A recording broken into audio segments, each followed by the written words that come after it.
السلام علیکم ورحمت الله وبرکاته. یو محترم ستنه کړی دی چې دا د غوایي غوښه بیا هډه رانیول دا د شریعت نظر څخه څنګه ده. محترمه څه مشکل نه لري، ځکه فقهای کرام وایي بیع هغه مبادله المال بالمال، بدلول د مال په مال سره دی، هغه هم په رضا سره. اوس غوښه هم مال دی، پیسې مثلا هم مال دی، نو تا پیسې ورکړلې د غوښې درکړلې، او دا چې ته ورته وایې مثلا هډوکي به نه کره کوې، دا شرط نه دی، دا شرط نه دی. بیع په شروطو سره فاسدېږي، په هغه شرط سره چې هغه یو له عقیدینو لره منفعت وي.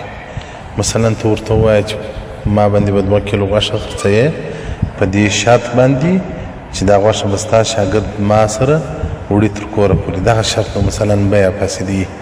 او دا چې اوس غوښه ده د هډ والا غوښې قیمت معلوم دی، د بې هډې قیمت معلوم دی، دا شرط دی نه په شرط کې راځي. محترمه بحر الرایق جلد 5 صفحه 429 کتاب البیع دې ته پوره وضاحت ورکړی دی. نو محترمه پروا نه لري بې هډه غوښه رانیول، په دې کې شرعاً څه مشکل نشته. والسلام علیکم ورحمت الله وبرکاته.